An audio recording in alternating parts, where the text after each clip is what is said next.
Hi, it's Chris Watkin here at the Propertymark 2021 conference, and I'm here with Nick Wheeler, who's the boss man of Charles Tyrwhitt, who is the famous shirt manufacturer. Nick, you're here today to talk about culture in business. In the room next to us, we've got over 1,000 letting agents, most of them who are single owners, mum and dad agents. Why is culture so important in being a successful business person?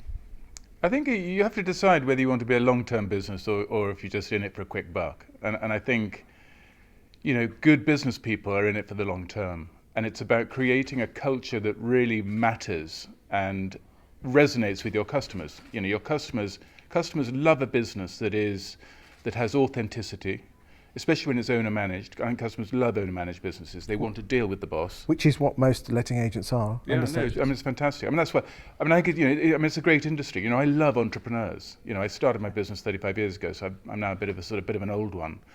But I love the idea of trying to help entrepreneurs, just giving them a little bit of. It's just really a few nuggets of how you create a good culture, because it makes a difference when a customer's thinking about which agent to go to. If they go, there's the guys who are just out for the quick buck, and we all know who they are. And then there's the proper family business that means something to people and resonates with people.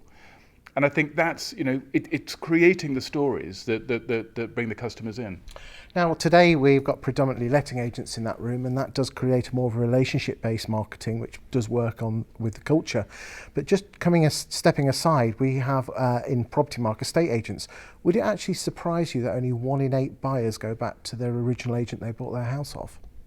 And would the 1 in 8 go back to the one they bought to sell? Yes. Yeah, that would surprise me. And it's just outrageous. It's absolutely outrageous. When you consider that over half of the people that have moved since lockdown have only been in their house up to no more than 6 years and 18 weeks. Yeah.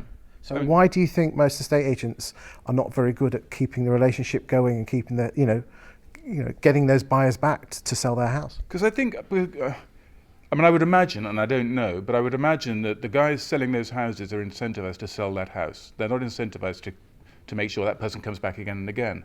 And so if you're giving people a commission on a sale and not a commission on a resale, then they don't care how they sell it. They're going to just sell it, whatever happens. They want to get that sale in and they want to get that commission in. So you talked to us about culture, and again, I'm a huge believer that it's all about people and the stories that you tell.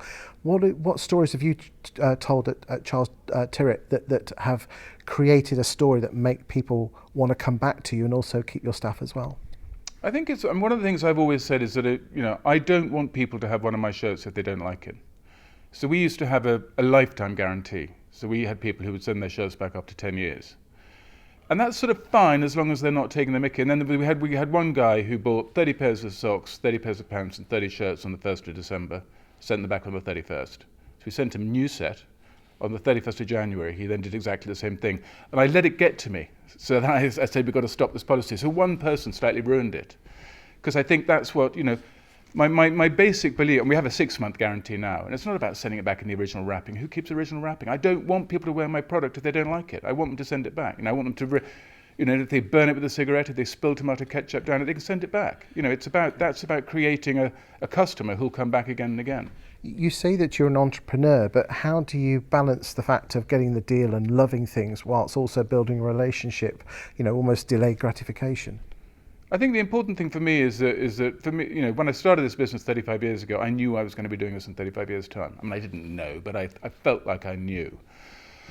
So I felt like, what the important thing here, it's about building it step by step, and it's about building it with customers who are going to come back again and again. Because 35 years ago I was a little bit younger than I am now, 35 years younger actually. But so I was bringing in customers who were my sort of age, and they were going to be buying shirts and ties and suits for 35 years. And I knew that you sell one shirt, you make a few quid. You sell 100 shirts over 35 years, you make a hell of a lot of money. Okay, but how do you balance? How do you become almost patiently impatient? What tips have you got for entrepreneurs out there? Because in this today's society, we all want it now, don't we? I think you have to see for yourself what the time frame is of your business. If the payback is 20 years, it's very hard. There are certain needs. You've got to pay the bills today. You can't say to people, I'll pay you in 20 years' time.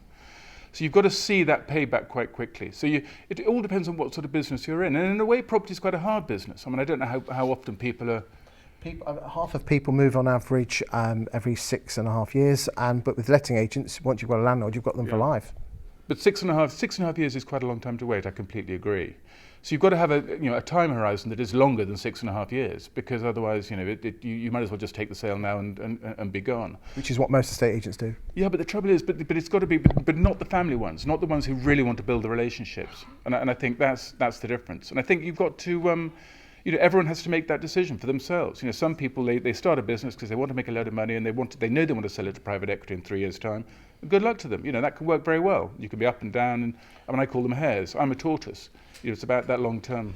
You talked in an interview before that when people get good enough, they tend to slack off. Why do you think that is? I think people become complacent. I mean, I have the same. I have a picture of Russell Crowe in The Gladiator, and we'd sort of fiddled around in Photoshop and made him into a fat gladiator. And I think people become fat gladiators. If you're good at what you do, over time, you start to put on a little bit of weight here. Russell Crowe, gladiator, slaughtered everybody who came into the ring. And you start thinking, this is pretty easy. I'm pretty good at this. So you have another plate of chips and a few more burgers, and then you become a fat gladiator. And then somebody comes in, or a lion comes in and eats you. and I think that's quite true in the business world. I think people just, over time, it's a very dangerous thing where you just become a little bit complacent and a little bit fat and happy. So how do you balance the complacency versus being patient and still working hard? How have you done it? I think, to be honest, I've been through ups and downs. I've been complacent and I've made lots of mistakes. I've made some big mistakes. I nearly went bust in '94. I nearly went bust again in 2005. And it's just about learning from those mistakes. And it's amazing because you read books and you can see other people making mistakes, and they tell you not to do it. But unless you actually make the mistakes yourself, it's really learning from the mistakes that you make yourself. Nick, thank you for your time today, and I hope everyone on stage enjoys your chat. Great. Thank you Thank you very much.